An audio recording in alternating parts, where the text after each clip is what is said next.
Greetings, my friends. This is Dr. Jaime Daniel, and today, as usually, I'm going to bring you an overview about juvenile idiopathic arthritis. Like adults, children can develop arthritis.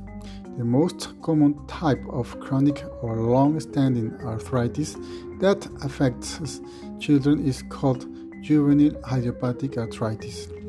Juvenile idiopathic arthritis broadly refers to several different chronic disorders involving inflammation of joints, which can cause joint pain, swelling, warmth, stiffness, and loss of motion. The various forms of juvenile idiopathic arthritis have different features, such as the pattern of joints involved and inflammation of other parts of the body besides the joints. Juvenile idiopathic arthritis may last a limited time, such as a few months or years, but in some cases it is a lifelong disease that requires treatment into adulthood. Juvenile idiopathic arthritis is idiopathic. It means that its origins are not understood. While the exact cause of juvenile idiopathic arthritis are unknown, it begins when the immune system becomes overactive and creates inflammation. With treatments, most children achieve periods of wellness, remission, and sometimes the disease goes away permanently with no further need for medication. It is important to see a doctor early if your child has swollen or stiff joints because delayed therapy can lead to joint damage, a lesser response to treatment, and other problems.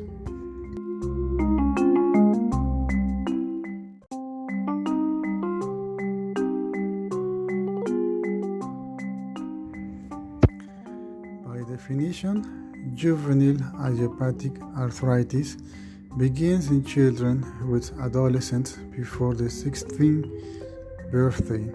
Most types of the disease are more frequent in girls, but enthesitis-related juvenile idiopathic arthritis, a form of the disease that involves inflammation of the places where ligaments and tendons, flexible bands of tissue attached to bones, is more common in boys.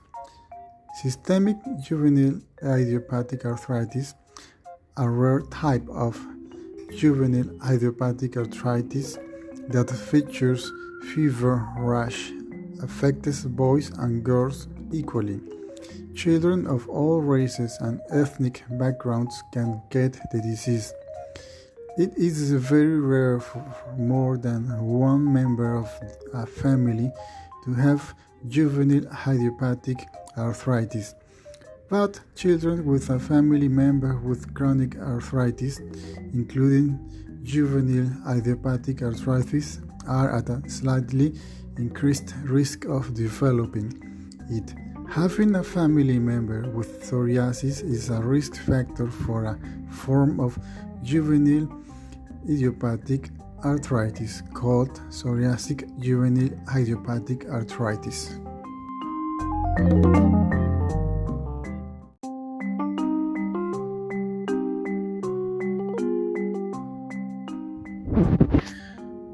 There are multiple types of juvenile idiopathic arthritis, each with distinct features. Generally, they all share arthritic symptoms of joint pain, swelling, warmth, and stiffness that last at least 6 weeks. Some types are like oligoarticular juvenile idiopathic arthritis. This is the most common and mildest form, affecting 4 or fewer joints.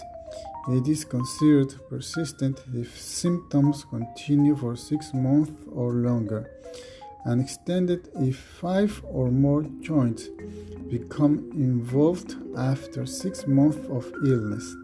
Commonly affected joints are knees or ankles, A form of eye inflammation called chronic uveitis can develop in children with this form of juvenile idiopathic arthritis. About half of children with juvenile idiopathic arthritis have this type. The second type is the polyarticular juvenile idiopathic arthritis, rheumatoid factor negative. This is the second most common type, affecting 5 or more joints in the first 6 months. Tests for rheumatoid factors are negative. The rheumatoid factor blood test checks for autoimmune disease, especially rheumatoid arthritis, which is an adult form of arthritis. Some of these children develop chronic uveitis. Another type is the polyarticular juvenile idiopathic arthritis rheumatoid factor positive. A child with this type has arthritis in 5 or more joints during the first 6 months of the disease. Tests for rheumatoid factor, a marker for autoimmune disease, are positive. It tends to occur in preteen and teenage girls, and it appears to be essentially the same as adult rheumatoid arthritis. Another type is the enthesitis-related juvenile idiopathic arthritis. This form of juvenile arthritis involves both arthritis and enthesitis. The enthesitis happens when inflammation occurs where a ligament or tendon attaches to a bone. The most common location for enthesitis are the knees, heels, and bottoms of the feet. Arthritis is usually in the hips, knees, ankle, and feet, but sacroiliac joints at the base of the back and spinal joints can also become inflamed. Some children get episodes of acute anterior uveitis, a sudden onset of inflammation of the front of the eye. Unlike most other forms of juvenile idiopathic arthritis, enthesitis-related juvenile idiopathic arthritis is more common in boys. Another type, psoriatic juvenile idiopathic arthritis. Children with this type have psoriasis, skin condition, as well as inflammation of the joints. The skin condition usually appears first, but sometimes painful, stiff joints are the first sign, with the skin disease occurring years later. Pitted fingernails and dactylitis, swollen fingers or toes, are also signs of the disease. Systemic juvenile idiopathic arthritis. Systemic means the disease can affect the whole body, not just a specific organ or joint. Systemic juvenile idiopathic arthritis usually starts with fever and rash that come and go over the span of at least 2 weeks. In many cases, the joints become inflamed, but sometimes not until long after the fever goes away, and sometimes not at all if treatment is started quickly. In severe forms, inflammation can develop in and around organs such as the spleen, lymph nodes, liver, and lining of the heart and lungs. Systemic juvenile idiopathic arthritis affects boys and girls with equal frequency. And last, the undifferentiated arthritis. This category includes children who have symptoms that do not fit into any of the one types or that fit into more than one type.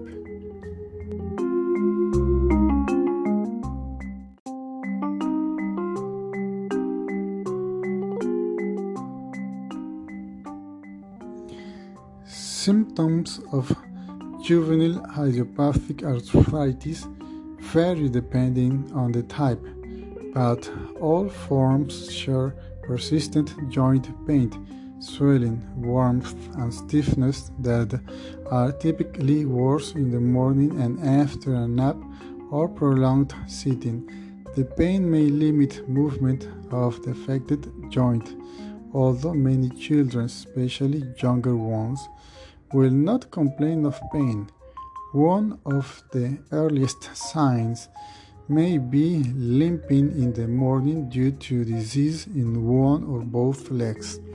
The symptoms of juvenile idiopathic arthritis may go through cycles, flaring for a few weeks or months, followed by periods when they go into remission. Some children have just one or two flares and never have symptoms again, while others may have flares or symptoms that never fully go away. Besides joint problems, the inflammation associated with juvenile idiopathic arthritis can cause other symptoms such as eye inflammation, known as uveitis. Often occurs in children with juvenile idiopathic arthritis. It usually starts within a few years after the juvenile idiopathic arthritis diagnosis, but in a small fraction of children. It appears before the joint symptoms or many years after. The type of juvenile idiopathic arthritis a child has may cause the development of different types of uveitis. Children with olivoarticular juvenile idiopathic arthritis, especially when it begins at an early age, can have chronic uveitis that has mild or no symptoms.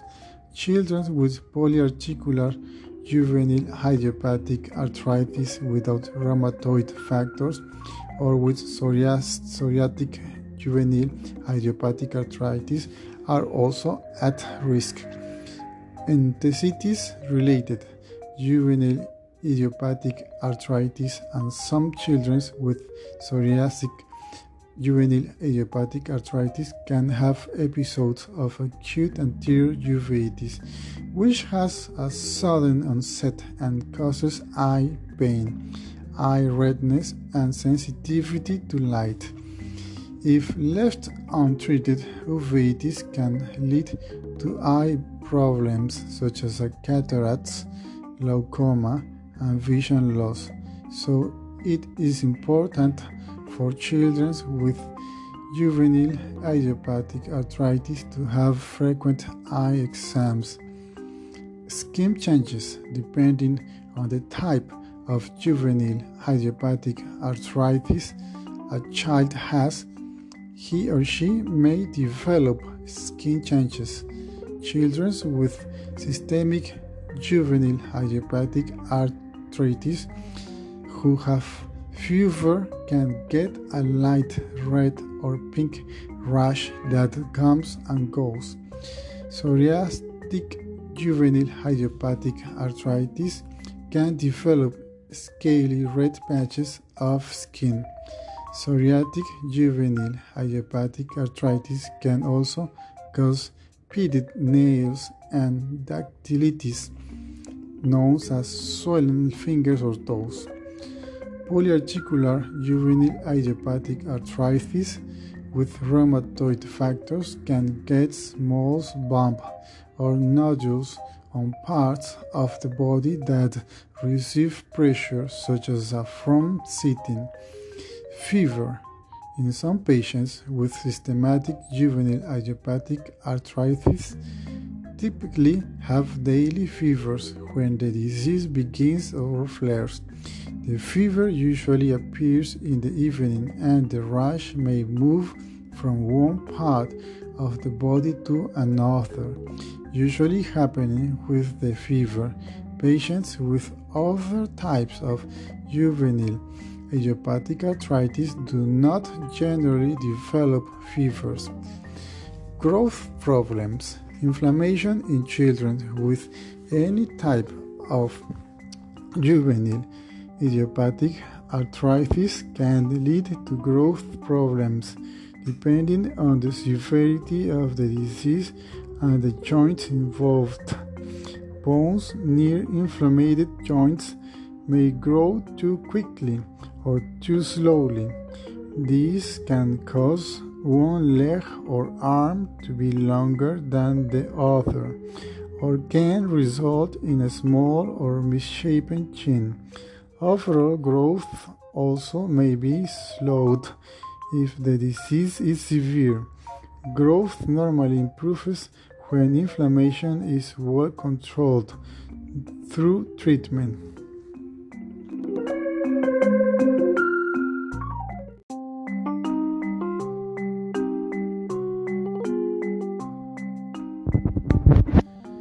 In juvenile idiopathic arthritis, the body's immune system, which normally helps to fight off infections and heal cuts and wounds, mistakenly attacks some of its own healthy cells and tissues. The result is inflammation, marked by pain, swelling, warmth, and stiffness. Inflammation from juvenile idiopathic arthritis can damage the joint, eyes, or other affected organs. Scientists do not know why the immune system attacks healthy tissue in children with juvenile idiopathic arthritis, but they believe that a complex mix of genes and environmental factors are involved. While the origin of the immune system's overreaction in juvenile idiopathic arthritis is unknown, scientists have identified some of the molecules that contribute to inflammation in some forms of the disease.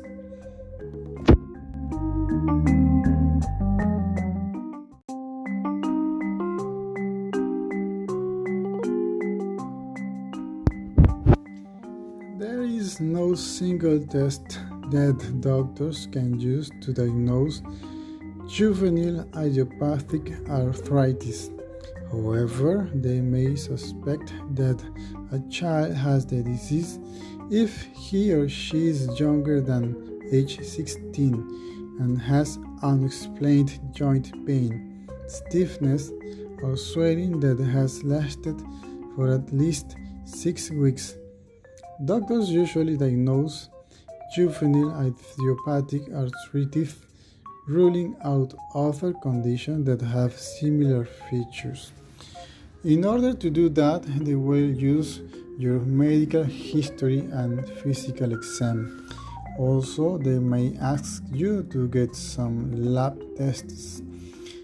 Additionally, the use of imaging studies will help to get a diagnosis.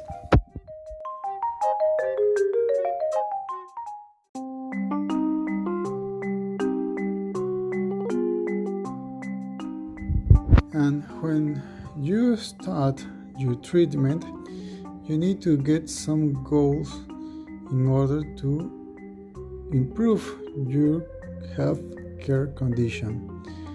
These goals include control inflammation, reduce pain and stiffness, prevent joint and organ damage, preserve and improve joint function, promote physical and psychological growth and development, achieve remission, allow for full engagement with normal activities. Most children with juvenile idiopathic arthritis need a combination of medicines and a healthy lifestyle, including a balanced diet and exercise, to reach these goals. The specific treatment plan will depend on the child's age, the type of juvenile idiopathic arthritis and on other factors such as disease severity.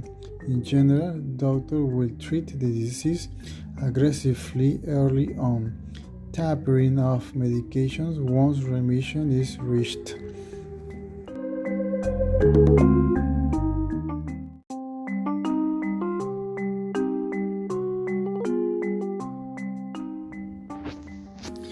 Once you have started your therapy, you need to remember that there are some medications that may be prescribed for you, like anti-inflammatory and pain medication. They can help alleviate pain and swelling from inflammation. They are often prescribed by doctors, but some are also available over the counter. Also, we got the disease-modifying anti-rheumatic drugs, biologic response modifiers, and the corticosteroids. The physical therapy can be an important part in juvenile idiopathic arthritis treatment. You may be recommended physical therapy to help you in relieve pain, improve and maintain range of motion in affected joints, strengthen muscles, prevent injury from sports or other physical activities. A physical therapist can also teach pain-reducing techniques and develop a home exercise program for your child.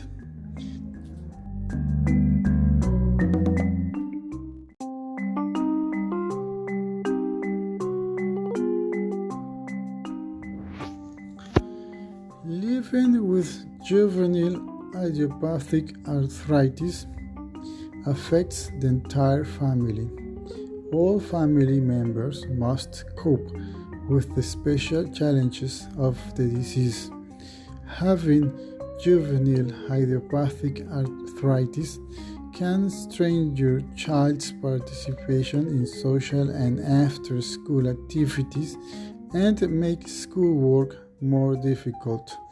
Nevertheless, it is important to treat your child as normally as possible. Certain activities can help improve children's ability to function on their own and maintain positive outlook. These include things like managing medical care, balance, rest, and exercise. Also, take care of your joints. The partners with your child's school need to learn how to help him. Also encourage a healthy diet. Help your child to cope with the stress. Well, I hope you enjoyed this episode and we will see in the next one. Thank you.